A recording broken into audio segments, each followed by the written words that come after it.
ये भी कहावत है, लोग कहते हैं इस चीज को भी कि लम्हों ने गुनाह किया और सदियों ने सजा चुकाई उसकी।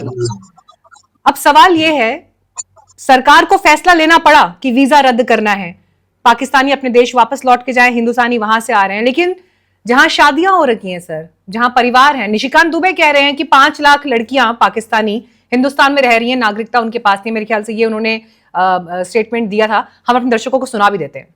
जो सबसे बड़ा सवाल अभी उभर कर आया है जब वीजा कैंसिल हुआ, उसमें 2 तरह के वीजा हैं जो कि अलार्मिंग है और उनकी एक गहन जांच की आवश्यकता है कि पाकिस्तान की लड़कियां यहां ब्याही गई हैं और वो भारत की नागरिक बन नहीं सकती, बनी नहीं है, वर्षों से यहां रह रहे हैं, और पाकिस्तान के लड़के भी यहां ब्याहे हैं। अब किस मंतव्य और मोटिव के साथ वो ब्याहे हैं, ये एक जांच का विषय है। और यहां लड़का नहीं मिलता क्या, यहां लड़की नहीं मिलती क्या? पाकिस्तान के साथ शादी करना, और पाकिस्तान हमारा दुश्मन देश है। जो यहां से आजादी के बाद पाकिस्तान चले गए, उनकी संपत्ति भारत सरकार की संपत्ति हो गई, वो एनिमी प्रॉपर्टी एक्ट के दायरे में आता है, सुप्रीम कोर्ट का भी फैसला है। तो क्या नहीं लगता कि वो जो है देश के अंदर बैठे हुए दुश्मन है, जानबूझकर जो है उनके लड़कों ने और जानबूझकर यहाँ वहां की लड़कियों ने जो है यहाँ शादी की है। तो ये वो उन्होंने स्टेटमेंट दिया सर। अब सवाल ये है कि इनकी क्या गलती है सर, इन लोगों की, और क्या देश और समाज इस वक्त इनके बारे में सोचने के लिए किसी लेवल पर कंसिडर भी करेगा या तैयार भी है, या सिर्फ आपको एक सिंपथाइजर मान लिया जाएगा the moment you will talk about them? देखिए, जहां तक जंग का सवाल है, पहले ये देखना है कि नुकसान होता है। पाकिस्तान क्या है कि उसको नुकसान, वो ऑलरेडी है, इकोनॉमी खत्म हो चुकी है, उनका पॉलिटिकल सिस्टम खत्म हुआ है। समझता हूँ जंग से हमारा ज्यादा नुकसान हो जाएगा, क्योंकि हमारा देश जो है वो दिन ब दिन आगे बढ़ता जा रहा है, हमारी इकोनॉमी कमजोर पड़ सकती है। लेकिन जंग के बहुत सारे तरीके हैं।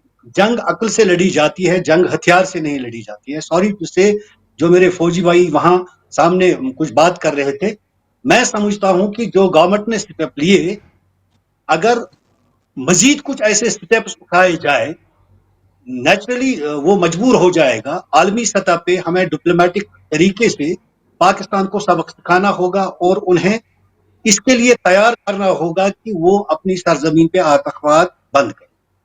इसके लिए अगर आप अमेरिका, बरतानिया, यूरोपियन कंट्रीज या जो पाकिस्तान के हित में कभी कभार बात करते हैं, उन लोगों को भी अपने इस में फंसा सकते हैं, उनको तैयार कर सकते हैं और डिप्लोमेटिक तरीके से उनको इकोनॉमिकली, पॉलिटिकली, सोशली कमजोर बना सकते हैं। इसमें समय लगेगा, लेकिन हमारा ज्यादा नुकसान नहीं हो जाएगा, उनका नुकसान ज्यादा हो जाएगा। मुझे लगता है इस वॉर से बेहतर वो वॉर, उस पर काम करने की जरूरत। ये काफी इंपॉर्टेंट पॉइंट है। कॉमोडोर जीजे सिंह, मैं आपका इस पर रिप्लाई चाहती हूँ सर। अब देखिए, ये बात तो सही है ना, पाकिस्तान तो फेल्ड स्टेट है, इससे किसको इनकार है, लेकिन सर ग्रोथ पर इंपैक्ट हमारा आएगा, इससे हम भी कंप्लीटली डिनाई नहीं कर सकते हैं। खैर, हम यहाँ इस डिस्कशन में बैठकर कुछ तय नहीं कर सकते, तय नीति निर्माता, पॉलिसी मेकर्स और जो उस पोजीशन पर है फैसले वो लेंगे, और इसके लिए देश ने उनको चुना भी है।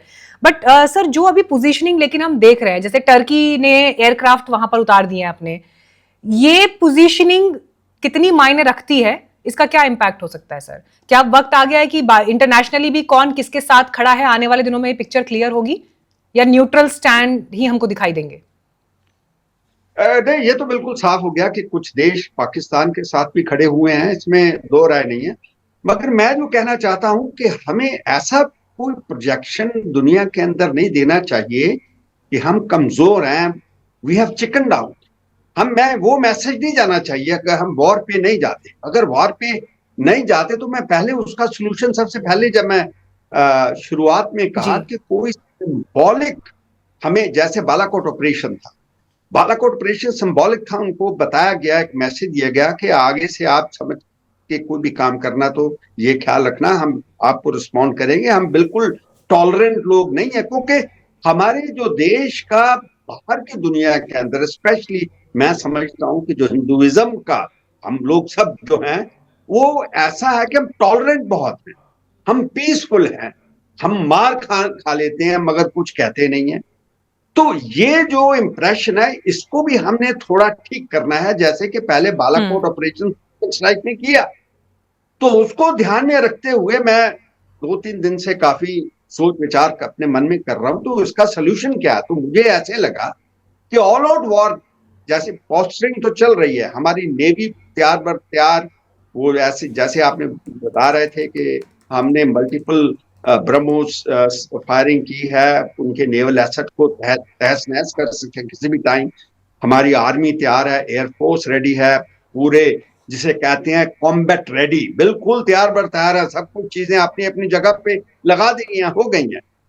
मगर ऐसा सोल्यूशन भी हो सकता है कि जैसे मैंने कहा कि कोई ऐसी सर्जिकल स्ट्राइक, मिसाइल जी। अटैक किया जाए उनके जीएचक्यू के ऊपर, जहां से ये सब प्लानिंग होती है, इंजीनियरिंग होती है। ऑल आउट वॉर नहीं तो कुछ तो करना पड़ेगा हमें ना, कोई मैसेज तो देना पड़ेगा।